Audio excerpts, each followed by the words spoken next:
one great band comes along once every 6 or 7 years. So we've got about 4 years to go to find another one.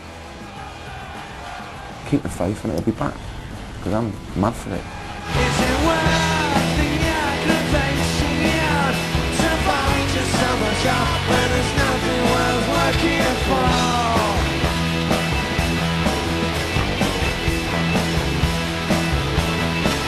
It's a crazy situation, but all I need are cigarettes and alcohol.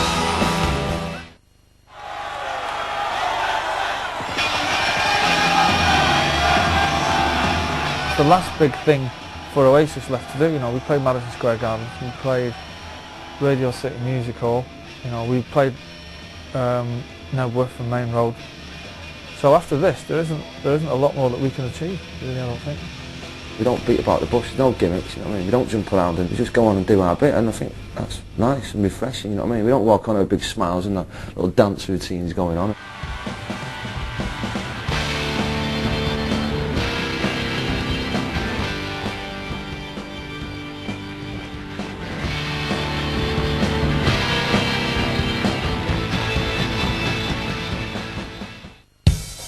I'm Pete Bell, stage manager for Oasis. We get to pack the trucks, tip the trucks in the morning, get the gear in, make sure it's all on time, get the band on stage on time, sound check, keep them happy, back on, make sure the whole day runs on time. My name's Becky Swan and I'm the lead truck driver on this tour. I think we've got 2 trucks of PA, a couple of trucks of lights, one with set. They'll all be loading after the show tonight, and then we'll be taking it down to Wembley. There's about 200 tonnes of steel standing at the back at the moment, and that's a bit of, you won't get any more because what we've got now is just cosmetic. It's going to be coming in. The amount of lights, there's 2 45-foot Artex worth of lights, and it's all moving lights, it's all technology. There's 2 trucks of PA, 1 truck of video, a truck of screens, and it does all add up. So everything's in a 45-foot, 32-tonne truck. All I'm focusing on is these 8 gigs, which are I'm really looking forward to them, and I'm really going to enjoy these. Yeah, I'm looking forward to it. I'll play anywhere, mate, it doesn't matter, it's just, we wanted to do a big gig just to see where we were still after that break we had. And it's just good, and the fans are with it, you know what I mean, and yeah, it's good.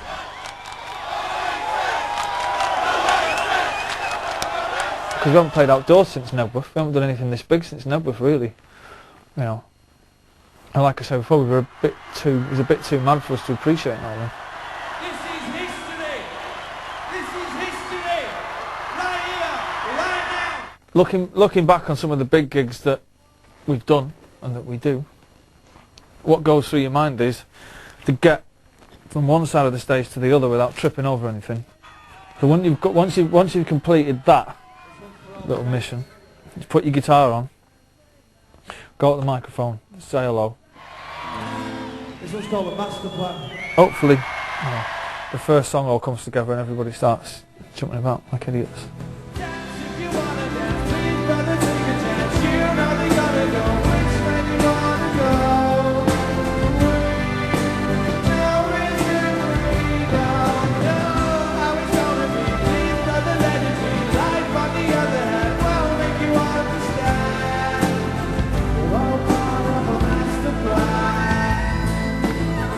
I remember us flying over Nebworth, on the day of the gig, and we were just sort of looking down on the crowd and nothing, We were just worried about how many cans of Stella there was in the fridge when we got into the dressing room, not that it was the biggest gathering of people that England had ever seen for 2 days on the trot. As soon as we got out of the helicopter, we were saying to the tour manager, for all the Stellas, are they cold? Has the match started yet? Because I think United were playing Newcastle in the Charity Shield. We were going, did you get Sky? You got Sky. Did you get Sky Sports 3 though? And you've got the Guinness and the Stella. Good. And that was it. That was all we were interested in, which is great in a way, because we were just oblivious to it all.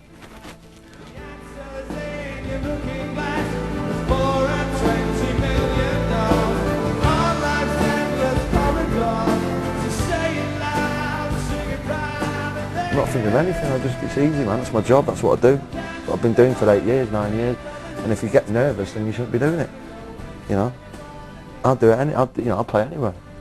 And that's not me being arrogant or anything. That's me being confident. I'll just be chilling backstage, doing my bit, mithering people, and that's it. And I'll just go on and do my gig, man.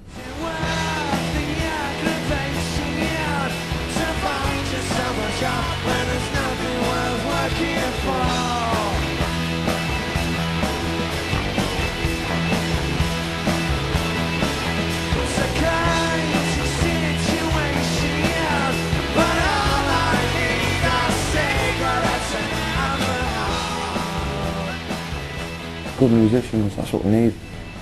And good guys, and they just don't put the guitars down, you know what I mean? That's what the band needs, you know what I mean?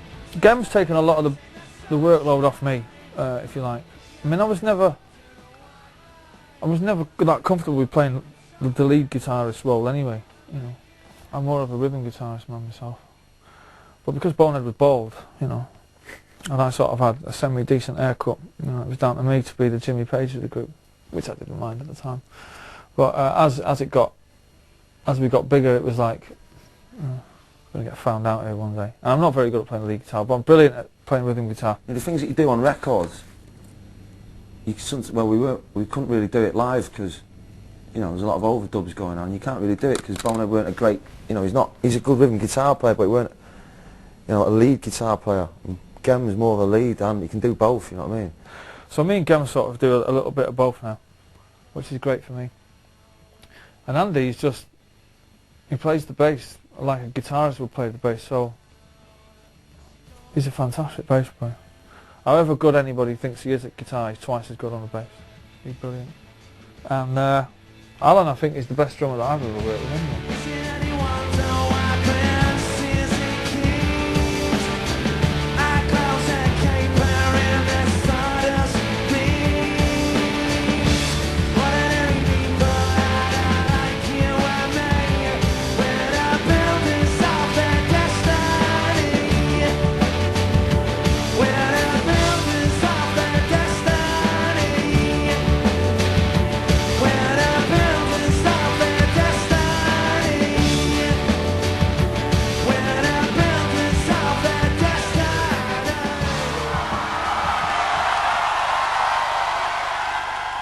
In the past, we'd always just gone in and set the equipment up and gone and done it, you know.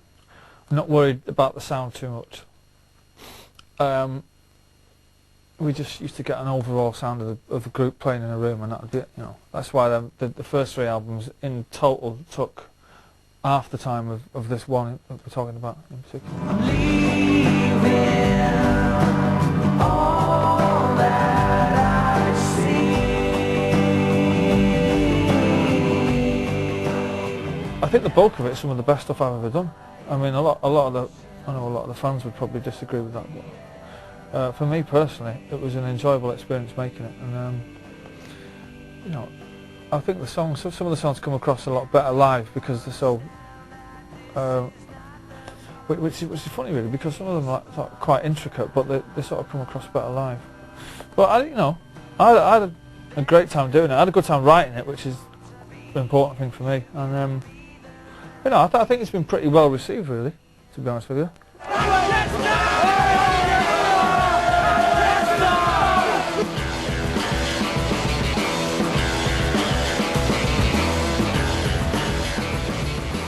What people think about doesn't matter, you know what I mean? You know, you're not writing music for anyone except yourself. You know, the day I started the band, or we started the band, we went in there to write songs for us. And we hope people like them. And if they do get what you're going, that's very nice, everyone has a nice time and that, but, you know, people go, oh, you know, you're a big band, you've got to write for your fans. You don't. Things don't change, you know what I mean? So we write for ourselves, and that's what we want to do, and it come out, and, you know, people like it, people don't like it. I wasn't expecting for it to get mixed reviews at all. I was expecting it to get absolutely hammered, to be honest, because rock and roll isn't fashionable anymore. Oasis aren't fashionable anymore.